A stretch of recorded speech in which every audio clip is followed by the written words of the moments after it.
Да, я могу рассказать еще один похабнейший анекдот. Здравствуйте, уважаемые подписчики нашего канала. Всем привет! Мы сейчас находимся на студии, и это такое экспромт-видео. У нас нету петелечек. Сразу просим прощения за то, что не очень может быть хороший звук и качество видео, потому что я снимаю с рук. Мы решили его сделать, потому что засели на студию, производим тест микрофонов. Тест микрофонов GFL PM750. Да. А почему мы захотели сделать этот тест? Мы захотели сделать тест потому, что эти микрофоны рассчитаны от питания в 12 вольт. А мы... Да, то есть у них свой блок питания должен быть. А мы их куда включаем? В 48 вольт. Подаем на них избыточное, так сказать, фантомное питание. Не все, надо сказать, микрофоны это выдерживают. Некоторые отказываются, конечно, работать и, скажем, уходят в жестокий мьют. Но попадаются экземпляры, которые способны выдержать 48 вольт и при этом... достаточно адекватно работать, звучать очень хорошо. Но идея-то какова? Все-таки посадить этот микрофон на 12 вольт, чтобы, так сказать, он работал в расчетных величинах. Да.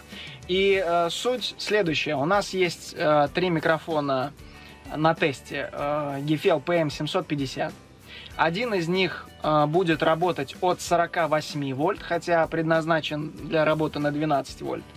Номер 2 это первая переделка, которая заключена прямо внутри микрофона, и схема номер 1 ее назовем. Ну, как говорят, это переделка, рекомендуемая производителем, но не всегда дающая как бы стабильный результат. Вот отзывы в интернете о том, что это не лучшая переделка фантомного питания, переделка микрофона для правильного функционирования. Но, тем не менее, это номер 1. Это номер 1 переделка будет, и номер 2 переделка с помощью вот специального адаптера. Сейчас мы крупным планом специальный посмотрим. Адаптер, просто заключенный, скажем так, в некий корпус.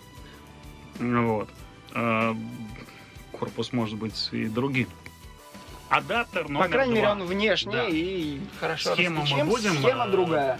Прикладывать в видео. В принципе, да, мы можем даже приложить эти 2 схемы, которые были использованы, забегая вперед, потому что результаты разные.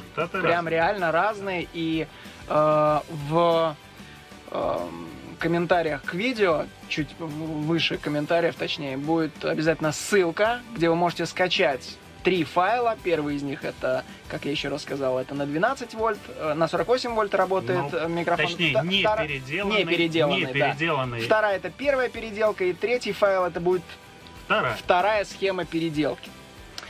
Мы уже, в принципе, послушали, да? Давай покажем, наверное, каким образом было это записано в таком быстром варианте.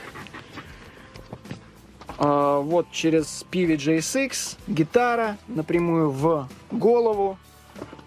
Здесь у нас кабинет, и микрофоны, в принципе, стоят очень похожи относительно динамика, чтобы тест был правдивым. Один из них вот с белой изоленточкой, вот именно вот этот.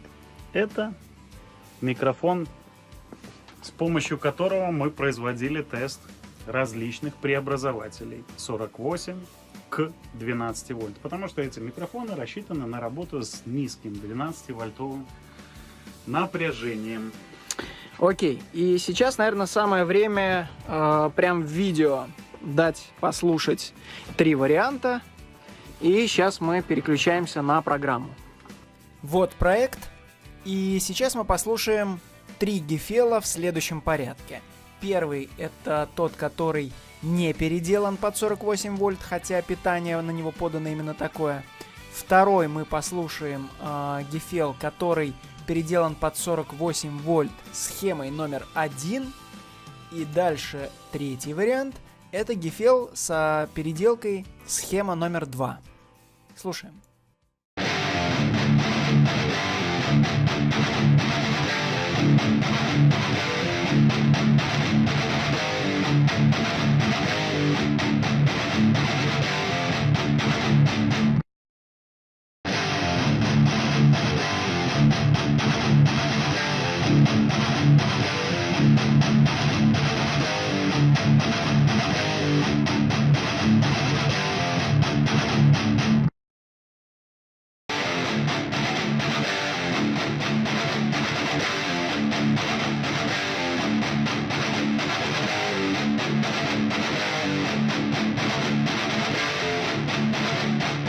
Ну что, вы послушали и можете, как я и говорил, скачать исходники. Для меня, например, я для себя сделал явный вывод. То, что вот первый и второй вариант, то есть не переделанный вариант микрофона и переделка, по первой схеме, да, они имеют право на существование в любом профессиональном миксе. То есть гитара звучит слышно очень адекватно, и можно просто даже использовать этот один микрофон. А вот что касается третьего варианта, то есть схема номер 2 переделки, там слышно, на мой взгляд, просто невооруженным ухом, да, если так можно сказать, что звук исказился и изменился. Хотя номинально эта схема весьма широко распространенная, и я думал, что она менее нейтральная, точнее более нейтральное действие на звук окажет.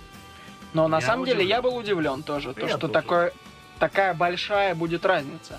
Вот то, что не такая большая, на мой взгляд, разница там между первым и вторым вариантом, что слышно, что звук сам по себе похожий, особенно низкая и средняя составляющая, она же, практически идентична. То есть там только по ВЧ есть некоторые различия. Кстати, вот мы делали небольшой тест, и в FireQ от Роджера Никольса вот такое изменение у нас получилось первого и второго варианта. То есть не переделанного микрофона и переделка номер 1 по схеме номер 1. Ну вот третий микс, то есть это схема номер 2, переделки, на мой взгляд, не очень хорошо звучит, и я бы никогда не использовал такой микрофон для записи. Мне кажется, что без переделки и с переделкой по первой схеме микрофоны звучат примерно на разницу различных экземпляров.